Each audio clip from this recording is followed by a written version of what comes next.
ہم کو کثرت سے اس کا اہتمام کرنا چاہیے۔ اس کے بعد اللہ کے رسول صلی اللہ علیہ وسلم کی اشراق ہے، چاشت ہے، اوابین ہے، صلاۃ التسبیح ہے۔ اشراق اور چاشت کے بارے میں تھوڑا سا اختلاف ہے۔ اشراق کے بارے میں کسی کا اختلاف نہیں کہ اشراق ایک نماز ہے، ترمذی کی روایت ہے کہ اللہ کے رسول صلی اللہ علیہ وسلم نے اشراق کو پڑھا ہے جبکہ سورج اچھی طرح بلند ہو گیا۔ بعض روایتوں میں اس بلندی کو بھی ڈیفائن کیا گیا ہے، اس کو بھی بتایا گیا ہے کہ کتنا، آپ نے فرمایا جیسے عصر کے وقت، عصر کا جب وقت ہوتا ہے جتنا سورج چڑھ جاتا ہے اتنا چڑھنے پر اس کا اندازہ لگایا گیا ہے کہ 15 منٹ 20 منٹ رہتا ہے جبکہ عصر کا وقت ختم ہونے لگتا ہے، جب سورج کو آپ دیکھنے کی پوزیشن میں ہونے لگتے ہیں۔ تو بہرحال اندازہ یہ کر لیں کہ 15 سے 20 منٹ سورج نکلنے کے بعد یہ نماز اللہ کے رسول صلی اللہ علیہ وسلم پڑھتے تھے، اور اس کا جو ثواب آپ نے بیان فرمایا وہ حج اور عمرے کا بیان فرمایا کہ اگر کوئی آدمی نماز پڑھنے کے بعد اپنی جگہ پہ بیٹھا رہے، تسبیح پڑھتا رہے، جب تک وہ اپنی جگہ پر بیٹھا رہتا ہے تب تک فرشتے اس کے ساتھ رحمت بھیجتے رہتے ہیں، جب تک کہ وہ جو اٹھ کے چلا جائے یا اس کا وضو ٹوٹ جائے۔ بعض لوگوں نے یہ قید لگائی ہے کہ اسی جگہ پر بیٹھا رہے جہاں پر نماز پڑھی ہے، بعض لوگوں نے کہا ہے کہ مسجد میں کہیں بھی بیٹھ جائے جا کر کے، اور وہ اس وقت تک بیٹھا رہے کہ جب تک کہ سورج 10-15 منٹ نکلنا ہو، پھر اٹھ کر کے 4 رکعت یا 8 رکعت نماز جو ہے وہ ادا کرے، تو اس کے لیے اللہ کے رسول صلی اللہ علیہ وسلم نے بڑے ثواب کی بات فرمائی ہے کہ اس کو حج اور عمرے کا ثواب ملتا ہے۔ یہ بھی سمجھ لیں، یہ جو کہا جاتا ہے نا حج کا ثواب، عمرے کا ثواب، یا یہ کہ 100 شہید کا ثواب، اس کا یہ مطلب نہیں ہوتا کہ آپ شہید کو پیچھے ڈال دیے۔ اس کا کیا مطلب ہے؟ مولانا ثانی رحمۃ اللہ علیہ نے اس کو سمجھانے کی کوشش کی ہے۔ جیسے آپ نے 3 مرتبہ قرآن کو قل اللہ پڑھا تو کس کا ثواب ہے؟ پورے قرآن پڑھنے کا ثواب ہے۔ تو بعض لوگ اس چکر میں سمجھ رہے ہیں کہ اب جو ہے وہ 3 مرتبہ قل اللہ پڑھ لیے، معاملہ کیا ہو گیا، بن گیا۔ دیکھیں، ثواب الگ چیز ہے، تقرب الہی الگ چیز ہے۔ غور سے سنیں گے اس بات کو تبھی سمجھ پائیں گے۔ ایک ہے ہمارے عمل سے تقرب الہی، اللہ کے قریب پہنچنا، اور ایک ہے ثواب کا ملنا۔ 3 مرتبہ پڑھنے پر آپ کو ثواب اتنا ملتا ہے جتنا کہ قرآن مجید پڑھنے کا ثواب ہوتا ہے، لیکن قرآن مجید پڑھنے سے جو تقرب الہی حاصل ہوتی وہ اس میں داخل نہیں ہے۔ فرق سمجھے دونوں میں؟ تو ایک ہے قربت الہی، وہ قربت الہی، ایک آدمی شہید ہوتا ہے، اس کو جو اس قربت سے اللہ کی اس شہادت سے جو اللہ کی قربت ہوتی ہے، کیا قربت ہوتی ہے؟ حدیث میں آتا ہے کہ پروردگار عالم کا دیدار ہوتا ہے۔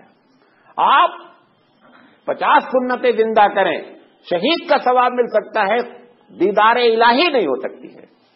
تو قربت الہی الگ چیز ہے، ثواب الگ چیز ہے۔ تو کبھی بھی ایسی گفتگو کا ایسی بہت سی باتیں آپ کے سامنے آتی رہتی ہیں نا، تو کبھی کبھی اندر سے ہم کو ڈاؤٹ ہوتا رہتا ہے کہ یار پھر 3 مرتبہ قل اللہ پڑھ لو، پورا قرآن پڑھنے کا ثواب۔ تو یہ ہمیشہ یاد رکھیں کہ اس قسم کی جب بھی بات ہوتی ہے تو اس سے ثواب اچھا ہے۔ یہ بھی ہے کہ ڈاؤٹ میں جب حدیثیں صحیح آتی ہیں تو احتراماً للنبی ہم کو ہر حال میں اس کو ایکسپٹ کرنا ہی کرنا ہے، قبول کرنا چاہیے۔ دل کی گہرائی نہیں ہوتے کہ اللہ کے رسول حضرت عمر رضی اللہ تعالیٰ عنہ نے جب وضو میں فرمایا کہ عمر جب 1 مرتبہ کوئی قل اللہ پڑھتا ہے تو اللہ تعالیٰ اس کا جنت میں ایک محل بناتا ہے، تو حضرت عمر رضی اللہ تعالیٰ نے کہا کہ تب تو ہم بہت محل بنوا سکتے ہیں۔ جو پوچھنے کا انداز تھا نا وہ اس میں ہے نا، آپ خود سمجھ رہے ہیں کہ جو پوچھنے کا انداز ہے اور پوچھنے کے انداز میں ڈاؤٹ اندر ہو رہا ہے، تو انہوں نے کہا تب تو میں بہت سے محل بنوا سکتا ہوں جنت میں۔ نبی کریم صلی اللہ علیہ وسلم نے فرمایا کہ عمر تم کو اللہ کی رحمت کا وسعت کا اندازہ نہیں ہے، ابھی تو ہم ڈاؤٹ کر رہے ہیں، نہیں پڑھ رہے ہیں قل اللہ واحد۔ وہاں پہ جب وہ لوگ جو لوگ اپنا محل بنوا چکے ہیں تب ہم پچھتائیں گے۔ جیسے کوئی سستا پلاٹ ہوتا نا، نہیں لیتے، 2 سال کے بعد جب ریٹ بڑھ جاتا ہے تو کتنا پچھتاتے یار اگر لے لی ہوتے تو آج بڑا اچھا ریٹ آ جاتا ہے، ہوتا نا؟ کیوں؟ جب سستا ریٹ تھا تب ہم نے توجہ نہیں دی، آج یہ سستا ریٹ ہے، لے لیں پلاٹ، کل اس کی قیمت بڑھ جائے گی، اس وقت نہ ہمارے پاس پیسہ ہوگا اور نہ ہم خرید سکتے ہیں۔ تو اس کو سستا جان کر کے چھوڑے نہیں، بلکہ کیونکہ نقصان اس میں کچھ بھی نہیں ہے۔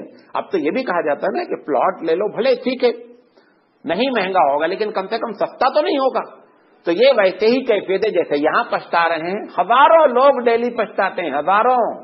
ادھر مولانا سراج صاحب بھی، میں اپنے آپ کو الگ نہیں کر رہا ہوں، میں بھی پچھتاتا ہوں کہ میں دبئی میں تھا، یہ لے لیتا وہ لے لیتا، حالانکہ یہ سب تقدیر کے خلاف بات ہے. شیطان لاتا ہے یہ سب جملے، لیکن بیٹھ کر پھر اپنے آپ کا محاسبہ کرنا چاہیے کہ وہ ہماری قسمت میں ہمارے لیے اچھا نہیں تھا، اسی لیے پروردگار عالم نے وہاں ہم کو پلاٹ نہیں دلوایا.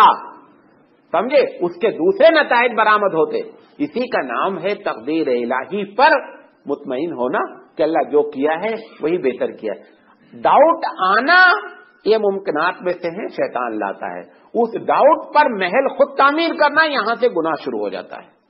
بات سمجھے میں جو کہنا چاہ رہا ہوں؟ تو اللہ کے رسول صلی اللہ علیہ وسلم کے بارے میں جب اس قسم کی حدیثیں عام ہیں تو آپ اس کو اس طرح سے ایڈجسٹ کریں کہ تقرب الہی الگ چیز ہے، ثواب کا ملنا الگ چیز ہے. تو چاشت کے بارے میں، یہ اشراق کے بارے میں جو آیا کہ حج اور عمرے کا ثواب ہوتا ہے، اس کا بھی یہ مطلب نہیں کہ آپ اشراق پڑھتے رہیں اور حج عمرہ چھوڑتے رہیں. حج عمرہ اپنی جگہ ہے. اب یقینی بات ہے کہ ثواب کو بتانے کے لیے کوئی نہ کوئی تو باٹ چاہیے. باٹ سمجھتے ہیں جس سے تولا جاتا ہے. تو اب نیکی کا جو باٹ ہے وہ یہی باٹ ہے. تو یہ باٹ بتا کر کے بتایا جاتا ہے آدمی کو سمجھانے کے لیے. اس کے بعد چاشت کی نماز ہے. چاشت کی نماز کے بارے میں کچھ اختلاف ہے، لیکن صحیح حدیثوں میں چاشت کی نماز کا ذکر ہے. اس کو صلاۃ الضحیٰ عربی میں کہتے ہیں. کبھی کہیں مسلم شریف میں ایک جگہ اس کا نام اوابین بھی رکھا گیا ہے. حالانکہ ہم اوابین کسے کہتے ہیں؟ جو مغرب کے بعد پڑھی جاتی ہے. لیکن مسلم شریف کی ایک روایت میں اس کو جو ہے اوابین کہا جاتا ہے. مفتی جمیل احمد نظیری صاحب کی کتاب رسول اکرم کا طریقہ نماز، انہوں نے اس کو سمجھانے کی کوشش کی ہے کہ دونوں کو اوابین کیسے کہہ دیا گیا حدیث میں. مغرب کی نماز کے بعد جو 6 رکعت پڑھی جاتی ہے اس کو اوابین کہتے ہیں، اور مسلم شریف میں اوابین کہا گیا ہے اس وقت جبکہ اونٹ کے بچے کا پیر گرمی کی وجہ سے ریت میں جلنے لگے. اس وقت جو آپ نماز پڑھتے ہیں اس کا نام کیا ہے؟ اوابین ہے. وہ تقریباً 11، 10:30 اور 11 کے بیچ میں عربوں میں اگر آپ دیکھیں گے تو اونٹ کے بچے جو ہے نا وہ پھر باہر نکالے نہیں جاتے ہیں. 10:30، 11 بجے کا ٹائم ہوتا ہے، وہاں اس کا اوابین کہا گیا ہے. تو مفتی جمیل احمد صاحب نے کوشش کی ہے اس کو سمجھانے کی. انہوں نے کہا حقیقت میں کیا ہے کہ یہ 2 وقت اللہ تعالیٰ کی طرف رجوع ہونے کے لیے اس لیے امپورٹنس ہے، یہ بزی وقت ہیں. ایک تو مغرب کے بعد والا وقت، اور ایک وقت جو ہے وہ یہ 10-11 بجے کے بیچ والا. تو ایسے وقت میں جب انسان اللہ کی طرف پلٹتا ہے، اس لحاظ سے اس کا نام اوابین رکھ دیا گیا. اوابین کے معنی اللہ کی طرف آنے والا. تو حقیقت میں نماز کا وہ نام نہیں ہے، بلکہ یہ بندے جو اللہ کی طرف آئے ہیں، اس بنیاد سے اس کا نام صلاۃ الاوابین رکھ دیا گیا ہے. اگر کوئی صلاۃ الاوابین اس کو بھی کہنا چاہے تو ہم کو کوئی اعتراض نہیں، لیکن یہ بات ہے کہ صلاۃ الضحیٰ وہ ایک الگ نماز ہے، اوابین ایک الگ نماز ہے. اس کی رکعت بھی جو ہے وہ 4 رکعت اور 8 رکعت بھی ثابت ہے، اللہ کے رسول صلی اللہ علیہ وسلم نے پڑھی ہے. جو لوگ اختلاف کرتے ہیں بہرحال وہ حدیث میں چونکہ ذکر ہے، میں نے آپ کے سامنے ذکر کر دیا. اس کے بعد اوابین کی نماز ہے. اوابین مغرب کی نماز کے بعد 6 رکعت ہے. ترمذی شریف سے یہ روایت ثابت ہے کہ 6 رکعت جو ہے وہ نماز پڑھی جاتی تھی، اور اس کی بڑی فضیلت بیان کی گئی ہے. اس کے بعد صلاۃ التسبیح. صلاۃ التسبیح جو ہے کئی روایتوں سے منقول ہے، لیکن ہر روایت میں کہیں نہ کہیں ضعف موجود ہے. حضرت عباس رضی اللہ تعالیٰ عنہ کی روایت سب سے زیادہ عوام میں بیان کی جاتی، اس کو میں آپ کے سامنے بیان کر دے رہا ہوں. یہ جو روایت ہے ابن عباس رضی اللہ تعالیٰ عنہ کی، یہ ابو داؤد میں ہے، ابن ماجہ میں ہے اور بیہقی میں ہے. نبی کریم صلی اللہ علیہ وسلم نے یہ ابن عباس اپنے والد سے نقل کرتے ہیں، یعنی عباس سے، کہ حضور صلی اللہ علیہ وسلم نے کہا کہ چچا یہ ایک نماز ہے، اس کو آپ کم سے کم دن میں 1 مرتبہ پڑھا کریں. اگر دن میں 1 مرتبہ نہیں پڑھ سکتے ہیں تو آپ ہفتے میں 1 مرتبہ پڑھا کریں. اگر ہفتے میں نہیں پڑھ سکتے ہیں تو مہینے میں 1 مرتبہ پڑھا کریں. اگر مہینے میں نہیں پڑھ سکتے ہیں تو سال میں 1 مرتبہ پڑھا کریں. اگر سال میں بھی نہیں پڑھ سکتے تو زندگی میں 1 مرتبہ ضرور پڑھ لیں. یہ جو صلاۃ التسبیح ہے اس کے بارے میں یہ حدیث ہے جو 3 جگہ نقل کی گئی ہے. کہیے تو صلاۃ التسبیح پڑھنے کا طریقہ بتا دوں، لیکن آپ لوگوں کو ہم سے زیادہ معلوم ہے، بتا دیں؟ اچھا، یہ ٹیکنیکلی لحاظ سے پڑھنے میں پرابلم ہے. اس میں سمجھ لیں، ایک ہے زبان سے گننا،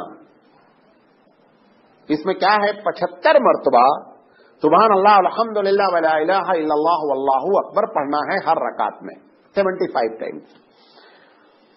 اب وہ بندہ زبان سے اگر گنتا رہا، مطلب سبحان اللہ ایک مرتبہ اس نے کہا تسبیح اور گنا، زبان سے اگر گنے گا تو نماز نہیں ہوگی، زبان سے نہیں گن سکتا وہ، زبان سے تو اس کو کیا کرنا ہے، اس تسبیح کو پڑھنا ہے۔ ہاتھ باندھے ہوئے ہیں، وہ زیادہ سے زیادہ انگلی اپنے اشارے سے گن سکتا ہے 10-15 مرتبہ، جتنے بھی ابھی میں آپ کو ایک ترکیب بتا دیتا ہوں ایک رکعت کی۔ تو کبھی بھی زبان سے نہیں گننا ہے تو کس سے گننا ہے، ہاتھ سے گننا ہے۔ طریقہ اس کا یہ ہے کہ جیسے عام نماز پڑھی جاتی ہے، صلاۃ التسبیح کی نیت کر لیں گے، نیت کے بارے میں بھی سمجھ لیں۔ کسی بھی نماز میں زبان سے نیت ہمارے نزدیک سنت نہیں ہے۔ یہ لوگ جو 4 رکعت نماز اللہ تعالیٰ کے واسطے منہ میں طرف اللہ کو بولے نہیں بولے تو بھی جانتا تو میں نماز پڑھنے آئے ہیں۔ وضو جب کرنے گئے، غزل سننے کے لیے کوئی وضو نہیں کرتا ہے کہ غزل سننا ہے چلو وضو کر لیں گے۔ آپ نے جس وقت وضو کا ارادہ کر لیا، اس کا مطلب کہ آپ نماز پڑھنے جا رہے ہیں۔ محلھا القلب، نیت کی اصل جگہ کیا ہے، دل ہے۔ اگر دل میں یہ بات ہے کہ میں نماز پڑھنے کے لیے وضو کر رہا ہوں تو بس آپ کی نماز، اب زبان سے مثال کے طور پر پڑھتے وقت، نیت کرتے وقت، ظہر کے وقت آپ کی زبان سے نکل گیا عصر کی، کوئی فرق نہیں پڑتا، دل میں آپ کے جو ہے وہ کیا ہے، ظہر کی نماز ہے۔ لیکن جو بعض لوگ کھڑے ہیں،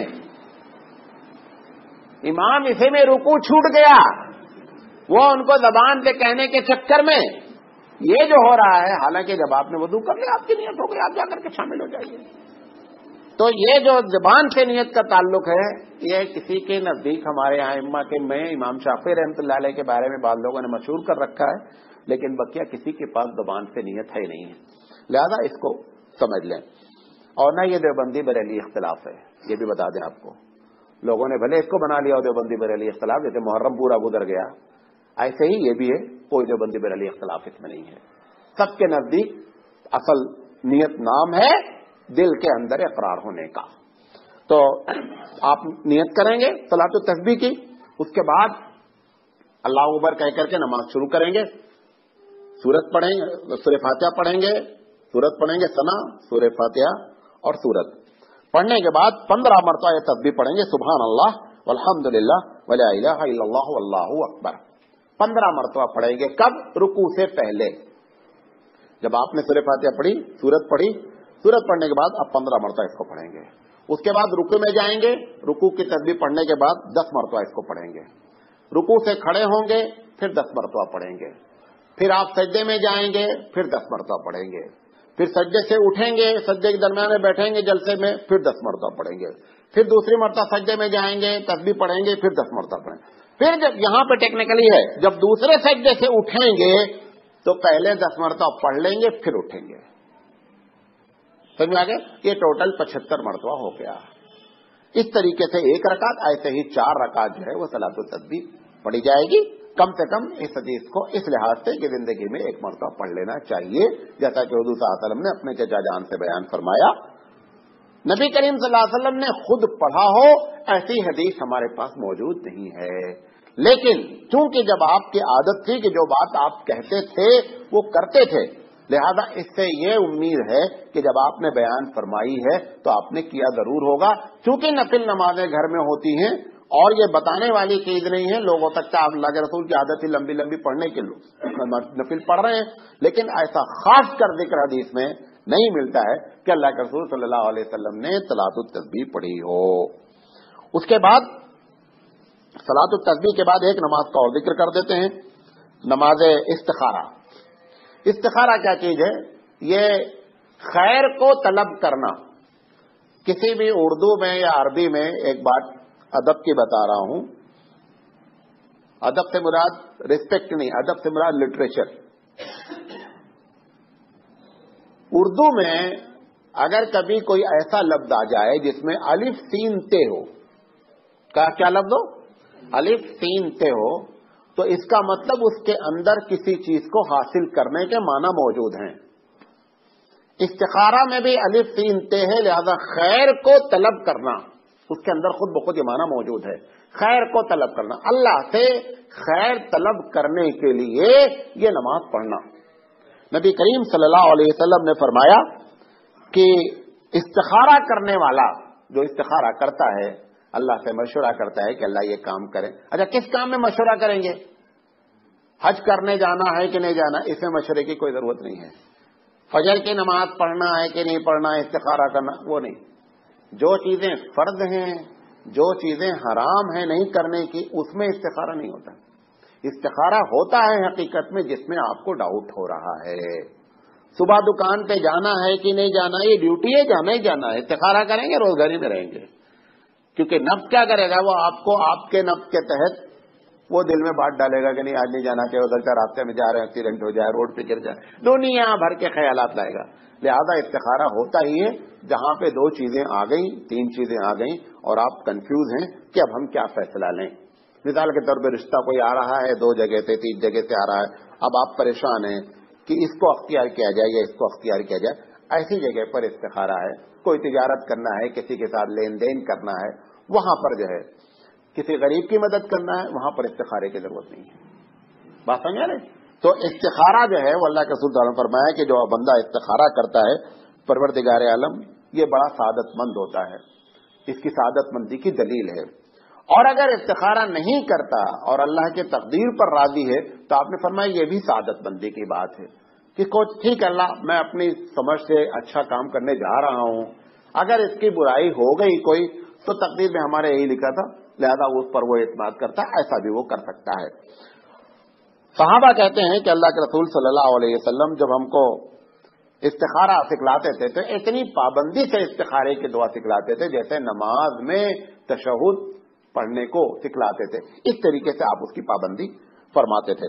یہ مسند احمد اور طبرانی وغیرہ میں یہ روایت نقل ہے کہ 3 لوگ نامراد نہیں ہوتے، 3 لوگ فیل نہیں ہوتے. استخارہ کرنے والا نامراد نہیں ہوتا، مشورہ کرنے والا کبھی شرمندہ نہیں ہوتا، اور کفایت کرنے والا کبھی محتاج نہیں ہوتا. نہیں سمجھے؟ 3 باتیں. پہلی بات کیا؟ جس نے استخارہ کیا تو اللہ کے رسول صلی اللہ علیہ وسلم فرماتے ہیں کہ ایسا بندہ کبھی نامراد نہیں ہوتا. نمبر 1. نمبر 2 آپ نے فرمایا ہے کہ جب آپ مشورے سے کوئی کام کریں گے غلط بھی ہو جائے گا تو آپ اندر سے شرمندہ نہیں ہوں گے بلکہ اطمینان ہوگا کہ ہم نے مشورے سے کیا ٹھیک ہے، جو ہو گیا ہو گیا. تو آپ نے فرمایا کہ وہ بندہ شرمندہ نہیں ہوتا نا. بات کام کرنے کے بعد جب ہمارے رزلٹ ہمارے خلاف آ جاتا ہے تو ہم تو یار اگر اس نے مشورہ کر لیتے تو بہت اچھا تھا، فلاں سے پوچھ لیتے تو وہاں پر شرمندگی ہو رہی ہے. لیکن اگر آپ نے پوچھ کر کے کیا ہے اس کی وجہ کیا ہوتی ہے؟ زیادہ تر جب آپ مشورے سے کام کرتے ہیں تو پروردگار عالم اس میں تعاون فرما دیتا ہے، مدد کر دیتا ہے. تو یہ دوسری بات آپ نے. تیسرا فرمایا کہ جو آدمی کفایت کرتا ہے، مطلب پیسہ ہاتھ میں ہے تو ہم کیا کر رہے ہیں؟ سوچ سمجھ کر کے قدم رکھ رہے ہیں. تو آپ نے فرمایا ایسا شخص کبھی محتاج نہیں ہوتا ہے، پوری زندگی اس کی آسانی سے چلتی رہتی ہے. اور پیسہ آنے کے بعد آدمی دلے خرچ کرتا ہے، پھر کچھ دن کے بعد پیسہ ختم ہو جاتا ہے. اب وہ پھر وہ سوچتا ہے کہ وہ پلاٹ اس وقت نہیں ہوتے تو بہت اچھا تھا. بات سمجھ میں آ رہی؟ تو اللہ کے رسول صلی اللہ علیہ وسلم نے اس کی بڑی اہمیت فرمائی ہے. استخارہ ہوتا کیا ہے؟ آپ نماز پڑھیں، وضو کریں اچھا سا. حدیث میں آتا ہے اچھا وضو کریں، اور اچھا وضو سے مراد 2 باتیں ہوتی: سنت کی پوری پابندی، اور جب کہ وضو کرنا دشوار ہو تو ٹھیک سے وضو کرنا. خاص کر سردیوں کے زمانے میں وضو کریں اور وضو کرنے کے بعد 2 رکعت نماز پڑھیں. نماز پڑھنے کے بعد یہ دعا کریں. دعا میں پڑھ دیتا ہوں. اور اس کے بعد آپ کو 3 طریقے سے کوئی ایک کیفیت. بعض لوگ سمجھتے ہیں استخارہ کرنے کے بعد دائنی کروٹ سو جانا ضروری ہے، حالانکہ ایسی کوئی بات حدیث میں لکھی ہوئی نہیں ہے. بہتر یہ ہے کہ آدمی استخارہ کرنے کے بعد اپنے ذہن کو اسی استخارے پر رکھ لے اور دنیا کے کام نہیں کرے تاکہ جو ہے وہ ڈسٹرب نہیں ہو. لیکن ایسا کہیں لکھا نہیں ہے. بعض لوگ سمجھتے ہیں استخارہ کرنے کے بعد اب کسی سے بولنے کا نہیں ہے، دائنی کروٹ لیٹ جانے کا ہے، بچے بھی بلائیں، بیوی بھی بلائے تو بولنے کا نہیں. ایسی کوئی بات نہیں ہے. 3 کیفیت ہو سکتی ہے. ایک کیفیت یہ ہو سکتی ہے کہ آپ کو کوئی خواب نظر آ جائے جو کہ اشارہ کرے کہ یہ کام کرو. مثال کے طور پر بنگلہ دیش دنیا بھر کی ایئر لائن ہیں، رشتے الگ الگ کنٹری سے آئے ہوئے ہیں. اب آپ دیکھ رہے ہیں کہ ہم بیمان ایئر ویز سے بنگلہ دیش جا رہے ہیں. اس کا مطلب انڈیکیشن ہے کہ بنگلہ دیشی لڑکے سے شادی کر لیں. ایسے انڈیکیشن یہ یہاں پہ نہیں سوٹ ہو رہی عمارت، دبئی میں بہت سوٹ ہوتی ہے عمارت، یہ سمجھے؟ کیونکہ یہاں والے تو اب یہاں والوں کو اگر دیکھ رہے ہیں، مثال کے طور پر مہاراشٹر کی بس ہے، کرناٹکا کی بس سے آپ جا رہے ہیں تو وہ انڈیکیشن دے رہا ہے. لیکن اگر